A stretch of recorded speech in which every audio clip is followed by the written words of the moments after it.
Good morning, everyone. I decided I was going to just go live this morning instead of doing a video and uploading it. So, as you can see, my floors finally did get finished and my ceiling is done. They still have to come and do the ceiling fan, and this has been done for a few weeks, and they still haven't done the ceiling fan. A few other little things they've got to finish up, but I'm very happy with the way this turned out. Still have to figure out what to do about my bed. I'm going to get a platform bed and get some different bedding, but because right now I just have a sheet on there because it's been really hot here, you all. Thank goodness today the high is only going to be in the low 70s, and we finally got a break in the weather. Praise the Lord. So let's just get started with the get ready with me today. First thing I'm going to do is I'm going to use some just Mary Kay foundation here. If I can find my foundation brush, I don't know what I've done with that thing. Where are you? Nope, that's not you. There you are. You're over here in the wrong place. All right, so let's use this.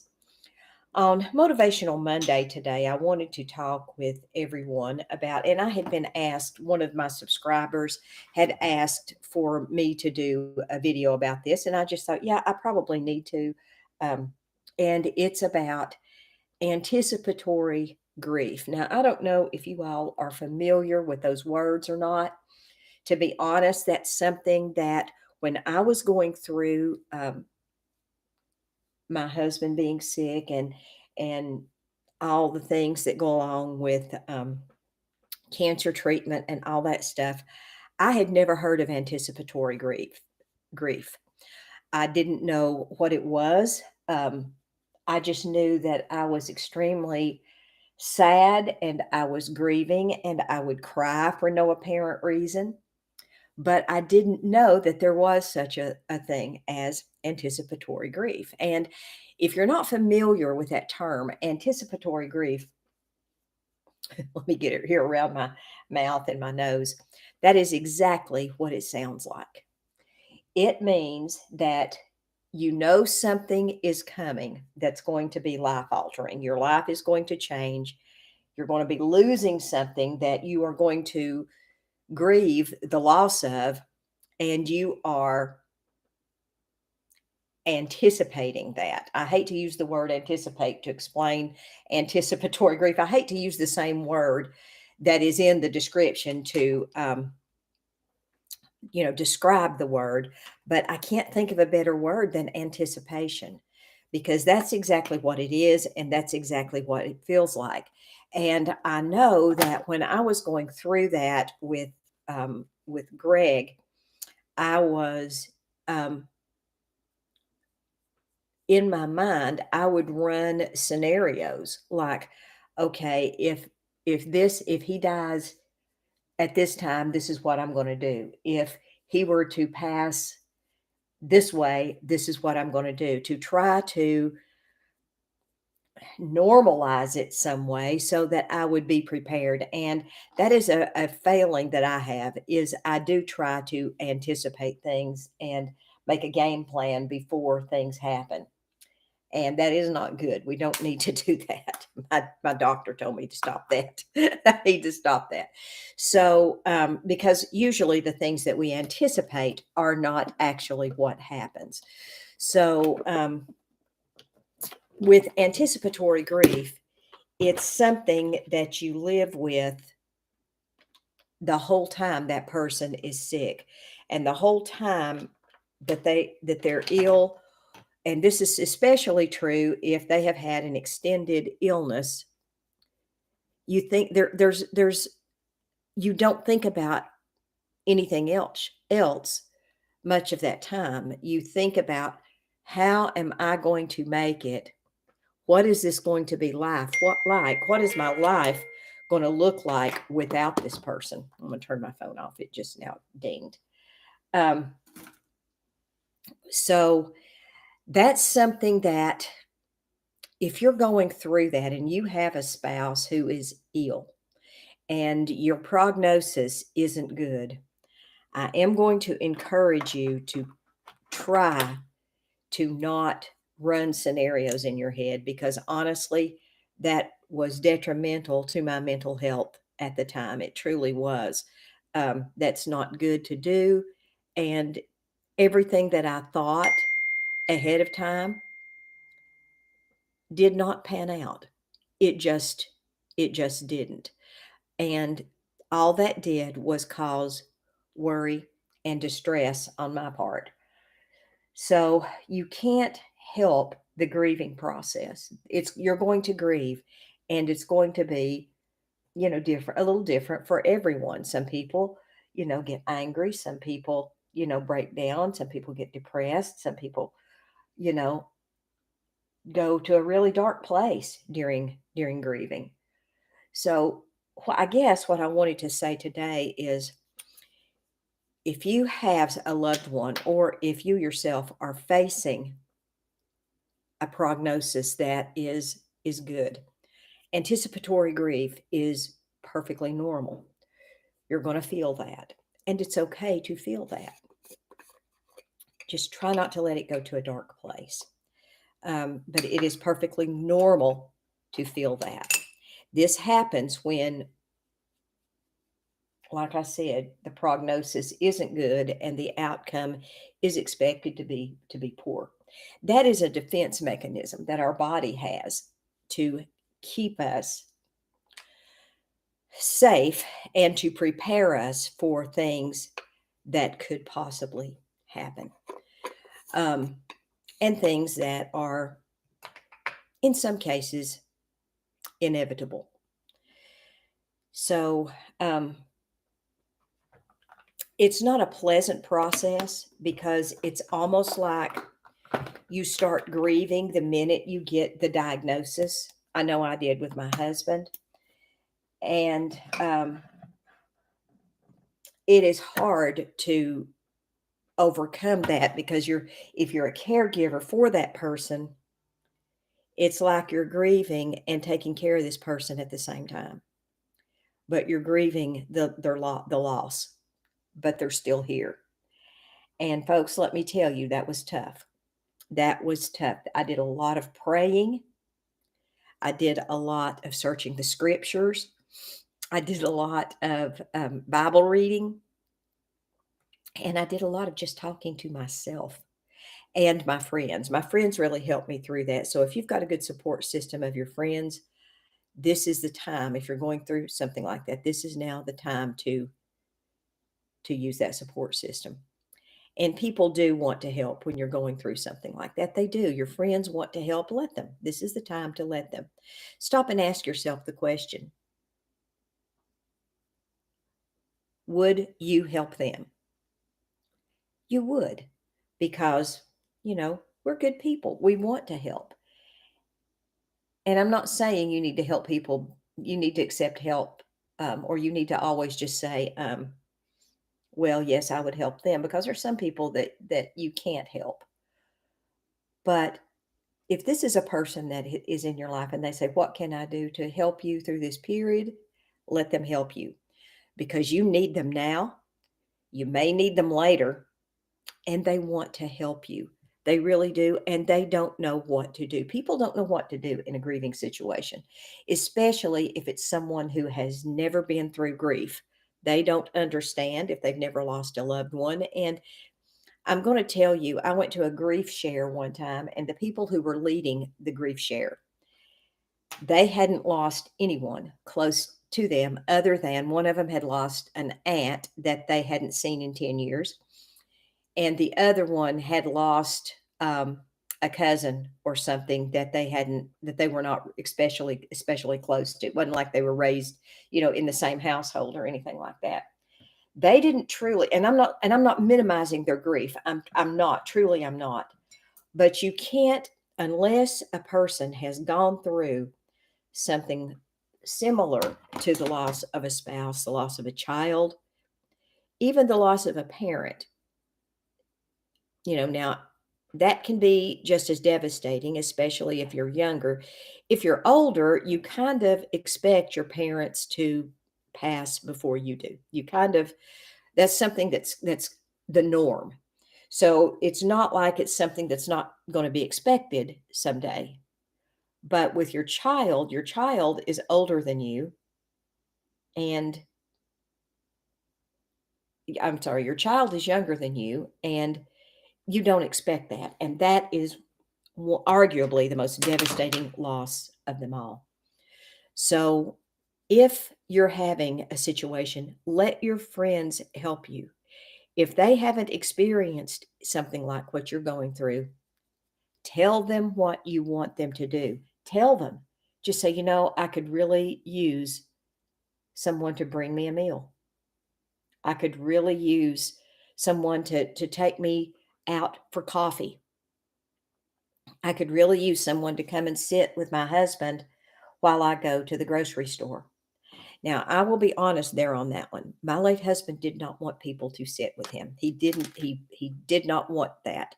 There was only really one person that he would allow to sit with him, maybe two at at the most. One of them was his brother, and he didn't really like that either. But he would do it long enough for me to go to the grocery store. And the other one, he had a friend that he really didn't mind staying with him. And he didn't want people to see him. My late husband was he didn't want people to see him looking so bad, because he really and truly did look bad. He lost a bunch of weight, and he looked very, very ill there at the last, and he was truly very, very ill. So you do have to take things into account sometime when you're going through this anticipatory grief, but this is the time for you to take care of yourself too. Sometimes we get so caught up in caregiving when we're going through something like this that we put the needs of the other person ahead of us always. We shouldn't do that. I know that is something I did, and until I almost had a um, a breakdown because I just couldn't do everything anymore. And I know my husband didn't want people in and out of the house. He didn't want anybody in there except a very few people, family members, a few family members, and a couple of friends. And that's pretty much it. But I was, especially the last few weeks of his life, I was breaking down from the weight of everything, the weight of the grief, the weight of fixing meals for him, the weight of being up half the night with him and not getting any sleep, because if Greg was awake, he wanted me awake. So there was no time to really rest or get anything under, just got no rest. Add that anticipatory grief on top of that when you don't rest well anyway, and it's a burden that I would not wish on anyone. I'm going to move this camera down just a little bit. So please get self-care. Go for the manicure occasionally. Go for the pedicure. Go to the store. Sometimes just getting out of the house and going to the store, besides going somewhere to pick up, medicine. I did that a lot. But besides that, while you're out, do something for you. It can be something as simple as going to McDonald's and buying an ice cream cone for yourself. I don't suggest using food as a substitute, but occasionally it's not going to hurt. And for that period of time, if you have to eat an ice cream cone every few days, unless you have health problems, let me put that caveat on there. Unless you're diabetic or you have health problems, don't do that. But if you don't have any health issues or any issues with that, sometimes that can make all the difference in the world. Go to a bookstore and browse. Look at books if you like to read. Go to the go to the shops. Go look around. Just get out of the house. Go on a little nature walk. Even if you have to go in your neighborhood while they're taking a nap, do that. Take time to pray. I can't stress that enough. Take time to pray and ask the Lord what He wants you to do and to be with you and walk with you through the grief. That is something that helped me more than anything, is knowing that God was with me, even in the midst of all that. I'm looking for my lip liner and can't find it. So I hope this has helped you all some. I know that, man, it's really tough walking through something like that. I mean, it really and truly is. Um there's something about that anticipation of the grief that puts so much stress on your body that it makes you ill in some ways, because it's it messes up your cortisol levels, which is, something that is really not good. And it just takes its toll on you over a period of time. My husband was sick for 13 months. We were diagnosed February 14th, and March the 25th, a year later, he passed away. So, for all that time, since our prognosis was so poor to start with, during that time, I was anticipating his passing the whole time. And that put stress on me as a caregiver, aside from his actual physical death. Now, I will say this: in some ways, anticipatory grief, with it being a coping mechanism, does help you, because you do know that something is coming. If things don't alter, you are prepared for it. But on the other hand, it takes a toll on your body and your mind. So, honestly,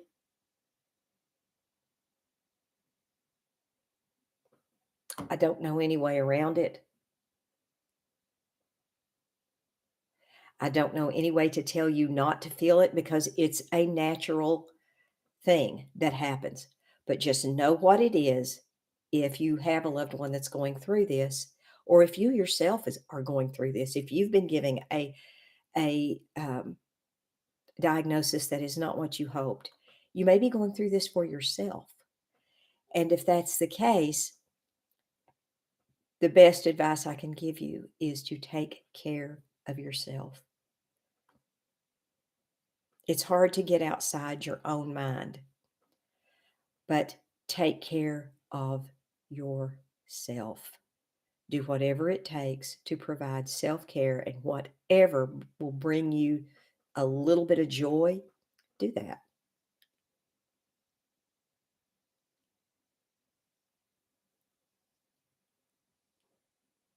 One thing that brought me joy during the whole process was my family, talking to my grandchildren, talking to my daughter. Just having those conversations with them really brought me joy. So I would get on the phone and I would call my daughter and we would talk. Sometimes we'd talk for a long time. It was hard to during the day sometimes, because she works full time. But I don't remember a single time when I called her and she said, "Mom, I'm busy." I don't remember one single time that she did. So I'm very blessed to have that. If you don't have a daughter, I would suggest that you find a friend, or talk to your husband if it's not your husband that you're going through this with. If it's maybe a parent, maybe you have a parent that's, you know, in the process of passing away. I think one thing that helped me as well was for me to realize that death is part of life. Everything that lives here on this earth dies. because the body simply decays. And when the fullness of time comes, as the Bible says, we will have an appointment day. And that helped me to realize that my husband had an appointment day. It was his day of appointment to go home to be with the Lord. Now, was it a day I would have picked? Not at all, because he was young when he passed away. But and when I say young, he was in his mid 50s. So was I ready for him to be sick and to go home to be with the Lord? I was not ready for that. And I was not, when they gave us the diagnosis, it hit me over the head like a ton of bricks, and him too. But at that moment, I started grieving because unless God intervened, that was, I knew that sometime in the future, and there was a finite date. It wasn't like, well, sometime in the future, one of us is going to die. It was like, no, his day of appointment is going to be soon. So I started the grieving process. And with the circumstances of Greg's illness, it was very difficult for me to be away from him because he just simply didn't want me to be away. And I know that he didn't want to pass away and me not be there. I know that that's what it was. Um, and he didn't want anybody else really to take care of him. Now, looking back on that, there are times when I should have said, Greg, I'm going to have to take a little walk. I'm going to have to go take a little walk, and I'm going to have to do this. I didn't do that. And I regret that because I should have. Because especially early on in his illness, I could have left him by himself and he would have been fine. But if I said, I'm going to run to the store and he didn't want me to, I didn't go. Now, I don't regret that now. But I do know that I could have said, okay, well, I'm going to go outside and sit on the porch for a minute. And I could have taken a breather that way. But I didn't understand what I was going through was anticipatory grief. And to top it all off, I was going through menopause at the same time, and my hair was coming out. Some of that was stress, and some of it was menopause. And, I had to have a biopsy in the midst of all that. And they wanted me to go into the hospital to have it done. And I told my doctor, I said, there's no way I can't do that because my husband is going through chemo and I can't run the risk of bringing something into him and making him sick. So we're going to have to do this here in your office. And so I did without anesthesia. And if I ever have to do it again, y'all, I'm going to have anesthesia. Let me just tell you. But we do what we have to do. And I'm grateful for that because Greg did not get sick and I didn't have the worry of that on me. So I guess I said all that to say anticipatory grief is perfectly normal. If you think you're feeling that and you're having difficulty going through that and you're having difficulty mentally processing that, I would urge you to see a counselor or call one. Yeah, they've got counseling online now. They have online counseling service. I would encourage you very, very much to do that if you can't leave. If you can, I'm going to urge you, you don't have to do this every day, but it doesn't hurt to take a little 15-minute walk every day. You can do that every day. But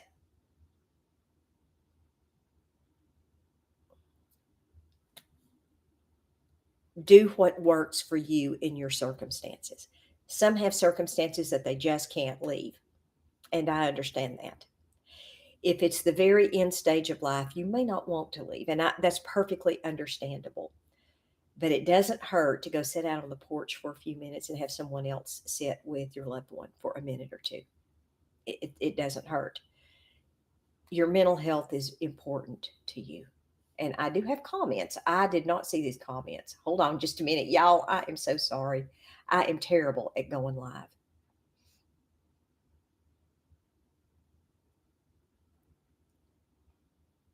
Yes, Ro, yes, it is. It is very traumatic. I just now saw your comment and I'm reading that.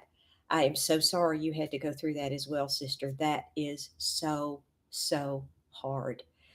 Um, my dad passed away in 2020 and Greg in 2014. So I at least had 4 years to deal with my dad's death, but my dad got sick unexpectedly as well. However, he was 86 years old. So, I knew that was coming at some point. I just wasn't quite ready for that. But it's just, and someday I will make a video about my situation there with Greg. I do have a lot of grieving videos, widowhood, processing widowhood and things like that, surviving widowhood. And if you'd like to take a look at that, they're back a while back. I haven't made one in a while, but I can add this one to that playlist, and maybe it'll be helpful for those of you who have lost a loved one. I hope you ladies have a wonderful, wonderful day. And any gentlemen that are listening, I wish the same for you. And I just pray that the Lord would be with you today and with your spirit. God bless you all. I love you guys. Maranatha. Bye bye.